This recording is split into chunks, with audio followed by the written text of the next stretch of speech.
You're listening to the Coconut Avenue Radio and Podcast Network.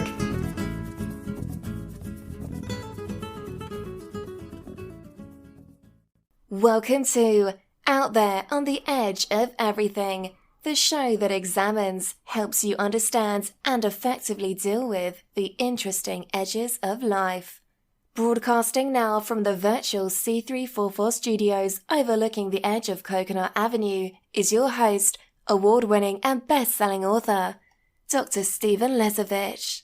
Hi, this is Dr. Stephen Lesovich out there on the edge of everything. This episode is entitled, A Yardstick with a Metal Edge. Let me share another true story with you. I went to a high school that was located in an urban area in the city's downtown district. The high school campus included two very old buildings, one built in 1890 and the other built in the early 1920s. Neither included any modern athletic facilities. I was on the track team, and since the high school did not have a field house with an indoor track or an outdoor track that was close to the school, we ran our track workouts by circling the city blocks around the high school. On the block adjacent to the high school was a Catholic church that was over 100 years old at the time and included a grade school. At that time, all the classes at the grade school were taught by nuns. The property of the grade school was surrounded by a fence enclosing a yard with grass. As we ran our track workouts around the city blocks, we would use the fence around the grade school as a steeplechase hurdle and jump over it every time we circled the block. Jumping over the fence on a daily basis really annoyed the Mother Superior of the nuns, who was also the principal of the grade school. She warned us numerous times not to jump the fence, and even call the principal of our high school to complain. Of course, we didn't listen to Mother Superior or our high school principal to stop jumping over the fence during track practice. One spring day when it was raining, we began circling the block and jumping over the fence at the grade school during our track workout. On our second pass around the block, Mother Superior was standing there in her full nun uniform, her habit, with a pair of running shoes on, and carrying a yardstick with a metal edge. It was a common practice in those days for the nuns to routinely discipline their own students with rulers and yardsticks in the grade school. As we came around the corner to jump over the fence, Mother Superior started chasing us with the yardstick with the metal edge. Since it was raining that spring day, the grass around the fence was slippery. All of my fellow runners and myself successfully jumped over the fence and outran Mother Superior, except for one of our runners named Sammy. It's not his real name. I changed his name to protect his privacy. Sammy slipped and fell on the wet grass, and immediately the Mother Superior pounced upon Sammy and began to pummel him with the yardstick with the metal edge. Sammy ended up with many large welts on his body as he was being pummeled by the Mother Superior before he was able to regain his footing and then outrun Mother Superior as she chased him down the street, still wildly swinging her yardstick with the metal edge. If you want to see a funny visual depiction what this may have looked like that day,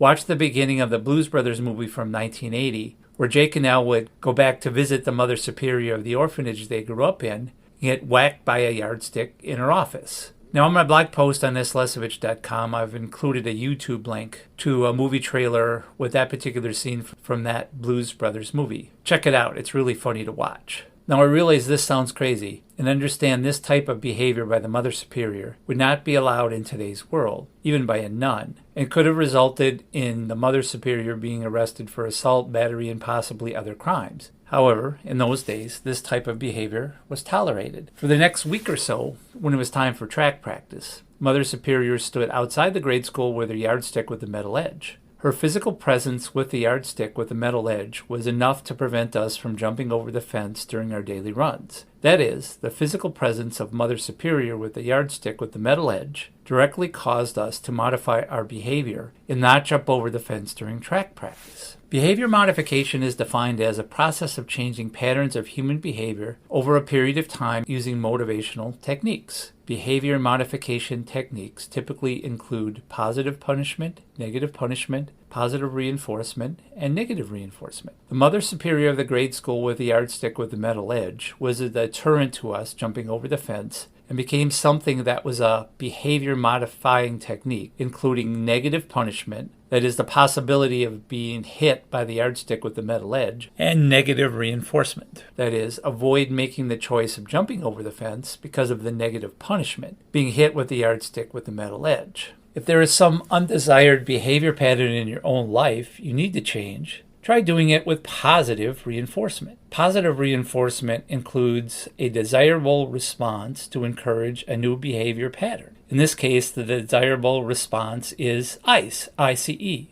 How do you ice out your old undesirable behavior patterns? You ice out your old undesirable behavior patterns with an immediate, consistent, and effective response, ICE, I-C-E. Number 1, immediate. Immediately look for, be aware of, and acknowledge the existence of behavior-related triggers as they are occurring that generate the old, undesirable behavior patterns you are trying to eliminate from your life. A behavior-related trigger is defined as a thought about a person, situation, or event based on past experiences or projections into the future that leads to an inappropriate response to that person, situation, or event. Then step back, pause, and look at the behavior-related triggers that are occurring in your life from a new, higher vantage point from that of a neutral observer. The famous physicist Albert Einstein was quoted as saying, quote, "No problem can be solved from the same level of consciousness that created it," close quote. The new higher vantage point as a neutral observer gives you a new higher perspective that is above the level at which you are experiencing your behavior-related triggers. A neutral observer views a person, situation, or event as it is in the present moment without generating any emotions or judgments and without projection into the past or future. Number 2, consistent. Consistently make your responses to your behavior-related triggers proactive responses from the point of view of a neutral observer. When you make a proactive response from the point of view of a neutral observer,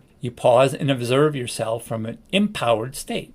Being empowered allows you to be in control, to be accountable and responsible, and to focus your response by taking achievable steps towards an end goal of changing your feelings, emotions, and actions to a new behavior pattern that you now desire moving forward. Avoid simply reacting to your behavior-related triggers. When you simply react to your behavior-related triggers, you disrupt your normal decision-making process, and this leaves you in a disempowered, raw, reactionary emotional state, which generates the old, undesirable behavior patterns you are trying to eliminate from your life in a negative feedback loop. Number 3, effective. Consistent, proactive responses from the point of view of a neutral observer are effective to produce the results you desire of creating new behavior patterns, and such responses will reinforce the new behavior patterns in your life. There are several ways new behavior patterns are reinforced in your life. Personal reinforcers occur when you feel good about avoiding an old behavior pattern and creating a new behavior pattern. For example, you just smile when your significant other says you always forget to take out the garbage, and you avoid an argument that typically occurs when you hear the trigger word always. Social reinforcers.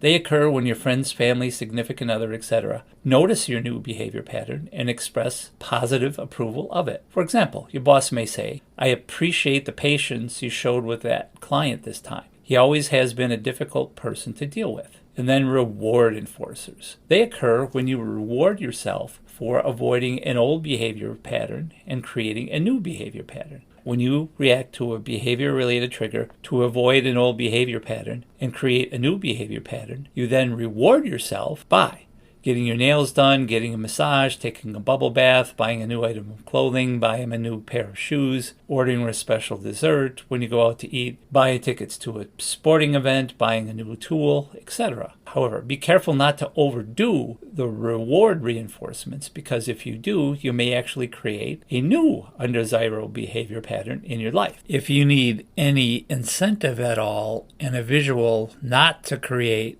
a new negative behavior pattern, think yardstick with a metal edge. Putting your old undesirable behavior patterns on ice, I-C-E, immediate, consistent, and effective response allows you to create a positive impact in your own life. I'm putting my bad behavior patterns on ice and still successfully avoiding nuns carrying yardsticks with metal edges. How about you? Till next time, I'm Dr. Stephen Lesevich, out there on the edge of everything. You have been listening to Out There on the Edge of Everything, the show that examines, helps you understand, and effectively deal with the interesting edges of life. For more information on your host, Dr. Stephen Lesevich, please visit slesevich.com. For more information on prior and future shows, please visit coconutavenueradio.net. This is the Coconut Avenue Radio and Podcast Network.